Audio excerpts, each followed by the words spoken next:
Hello, everyone. Welcome to Superhero with the Cane podcast.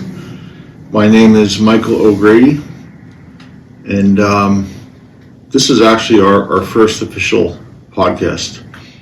So, I wanted to start off with just explaining why I'm doing this.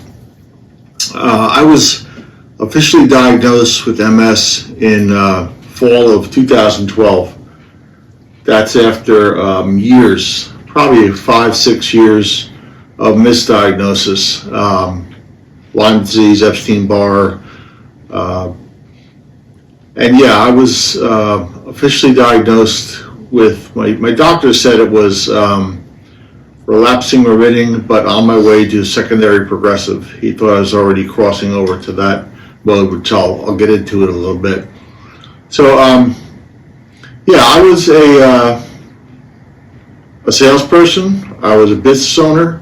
I used to teach goal setting seminars. I used to run departments with my salespeople. And, man, all of a sudden cognitively, I could not remember things.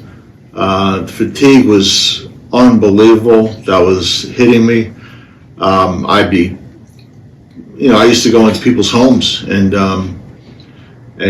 talk to them about why they had to replace their heating and air conditioning on top of doing all my seminars and stuff. And I'd be falling down steps, and I remember one homeowner telling me that they were about to call the ambulance because they thought I was going to die on the spot. I looked so bad. So.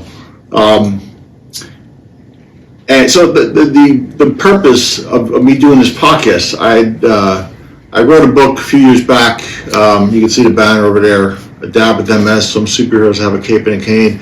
And I have social media sites, Superhero with a Cane, on Instagram and on Facebook. So I wanted to see if I could actually get back to some speaking about this, because there are people that are affected by this disease, and I'm sorry, but it fucking sucks. It absolutely sucks, or it can suck. And probably the most the different types of first of all, what is MS? What is multiple sclerosis?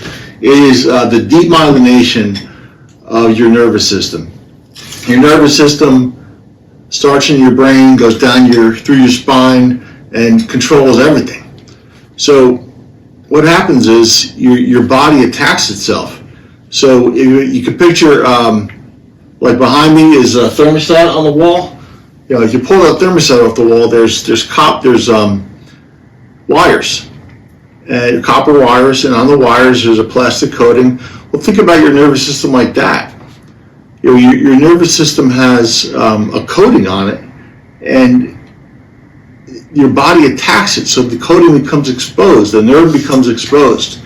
They don't know why, there's no cure for it. It's just you could end up living the rest of your life like this, and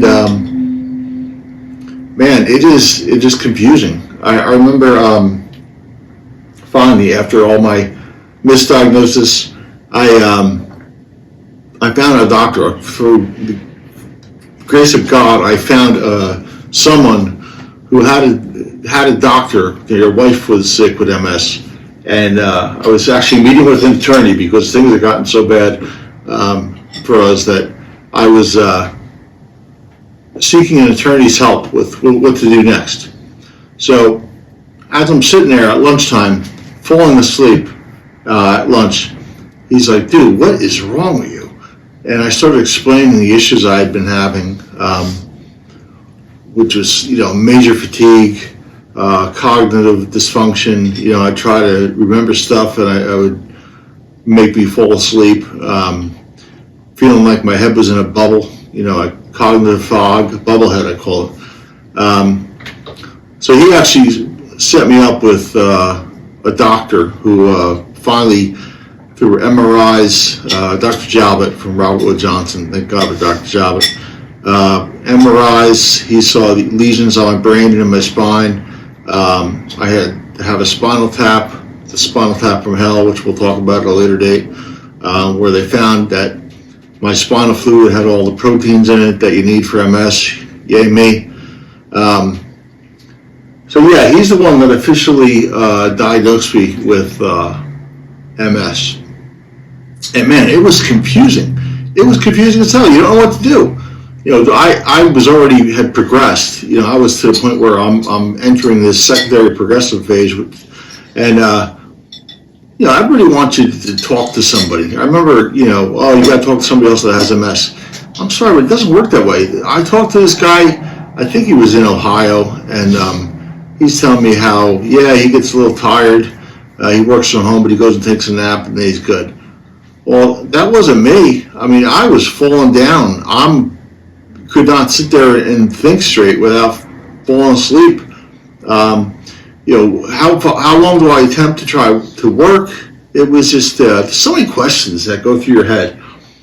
And MS really is, they call it.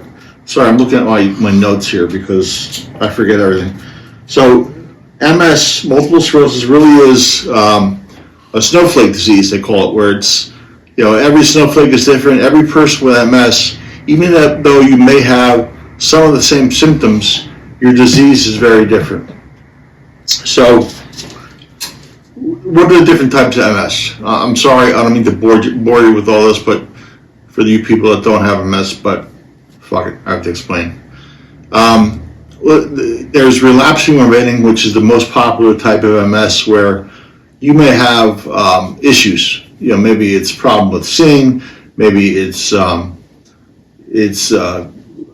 cognitive issues. You pass out. An episode where I had people that said they were paralyzed and had to go in the hospital, and they do the MRIs, they do the tests, they say, hey, you have MS. The whole goal here is catching it earlier. So relapsing remitting MS is where you have an episode. No matter what your symptoms are, I'll get some symptoms in a minute, and hopefully you start your medication. With relapsing or remitting MS, normally happens to younger folks. Well, I say that. I'm not a scientist, I'm not a doctor.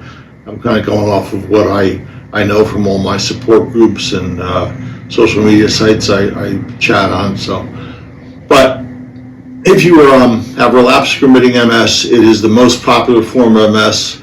Hopefully you get treated early on, and what it does is you'll have an episode, like I mentioned, whether it's trouble seeing or weakness, paralysis, loss of vision, who knows what your issue is. And they hopefully get you started on some medication. Your episode may go away, will go away, hopefully, with relapsing remitting. That's called remitting. So it kind of goes away, you feel better, and you go on to live your life. You can have an episode or a relapse and be on your butt for a couple days. You could be on your butt for a couple weeks, a couple months, and then when it goes away, it could go away for a year, multiple years, months, weeks. You never really know. And the thing about it is, relapsing remitting MS eventually will evolve into secondary progressive MS, where those symptoms that come back tend to stay with you. And I got to tell you, one of the frustrating things for me, I remember in the beginning, I talked about having a conversation with somebody that said how he takes a little nap and he feels better. Well, God bless him. Anybody that has relapsing remitting MS, I wish you the best, and I hope that you're living your life as much as you can and not letting this thing get in the way. But I used to go and speak, and I used to go and when I first wrote my book, I'd go and I tried to sell books and at certain events, and I remember sitting there, and there was some guy that talked about how long he had MS. He had MS for 20 some odd years, and he was an older gentleman, and he made a comment to me about He asked me how long I was living with it. I told him at the time it was a few years. And he said, well, he still rides his motorcycle and all these activities he does. And he told me, oh, you're just a rookie. Well, I'm sitting there with a fucking cane. I got a walker. I'm sorry, that's something you say to somebody. And it really bothered me. Maybe it shouldn't have bothered me as much as it did, but it bothered me. And I'm like, who the fuck are you to tell me I'm a rookie? You don't even know what kind of disease I have or what, it's a different disease. So, turns out this guy had relapsing remitting MS. He hasn't had a relapse in years. God bless him. He's able to ride his motorcycle or do whatever the hell he does. What eventually will happen is, the disease will move on to secondary progressive MS, which is where you have symptoms consistently. You don't have relapses. You're always having some issue. They thought I had that for a long time.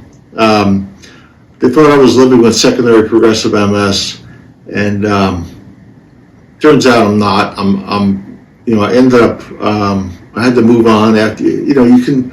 It's up to you who you see. I saw several doctors, but I went on and I moved on to a doctor that Dr. Duncan, Jersey Shore, finally diagnosed me with primary progressive MS, which is not what I want to hear, which is where you have a constant, you don't have like an episode, you have a constant daily batch of symptoms that you're dealing with, and they just continue to get worse. It's small, only about 15% of people with MS have primary progressive MS, so we're not, we're not the popular ones. Everybody loves the relapsing remitting MS people because you can still do stuff. People with primary progressive tend to do a lot less. So we'll see. I'm dealing with, as I'm talking to you, half my face is numb inside and out because I had something called trigeminal neuralgia that I had to go have a procedure called a rhizotomy for, where they burned your trigeminal nerve that runs through your head, and the result of that is a bunch of numbness. On my left side seems to be getting weaker and weaker, but that's me. All right, what did I forget?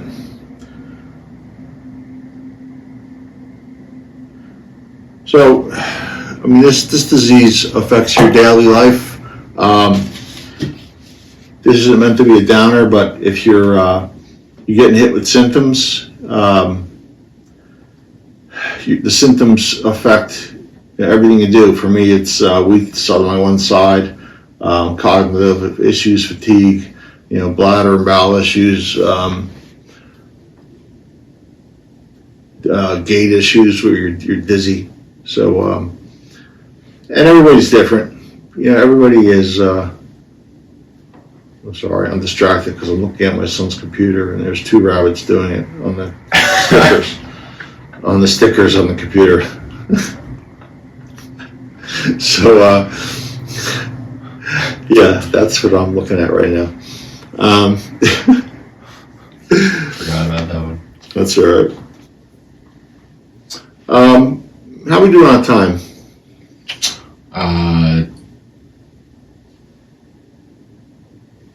What is that? Oh, 13? Yeah. 13, okay.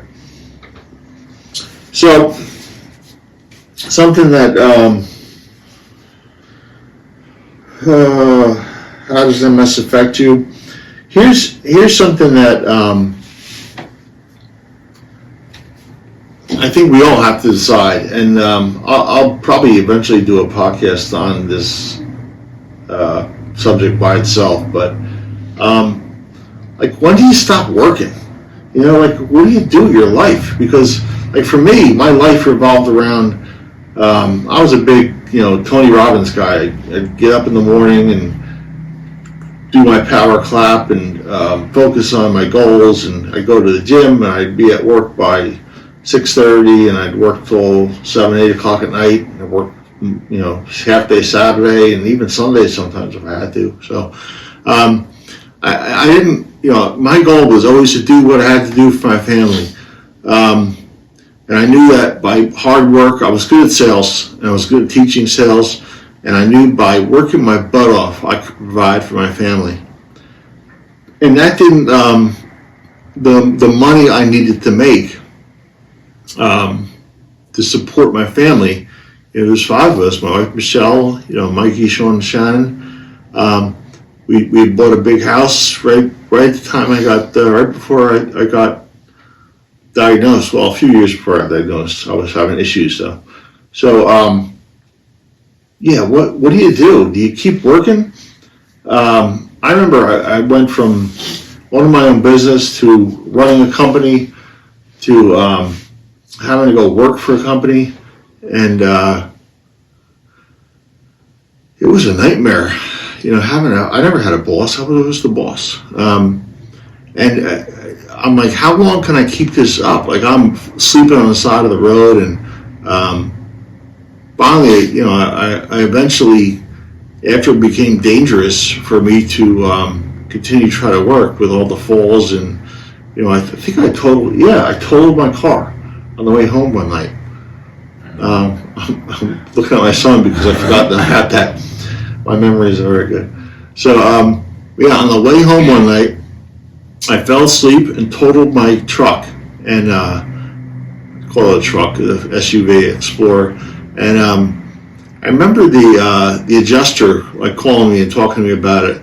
He said, just so you know, he goes, if you were driving any other truck at that point, it was a 2010 SUV, and it was metal. Today's cars are all plastic. It was metal, and he said, if you were driving any other vehicle, he goes, you'd probably be dead right now. And that was, the airbags deployed and knocked the shit out of me and woke me up, and I was fine. I walked away from it. But man, for him to say that, I was like, wow. I kept working after that for about a year, and it just became too dangerous. Too many falls, too many issues, and I had to go on disability insurance. So I didn't have private disability. I had to go on the stuff that sucks, Social Security disability, which takes forever. I had to get a lawyer, and that'll be a whole other podcast one of these days. So I'm living with primary progressive MS. It's not a lot of fun. Every day, every movement, my day revolves around going to therapy, trying to exercise on my recumbent bike, and do what I can for my family. It's not a lot of fun, and I try to work around my symptoms.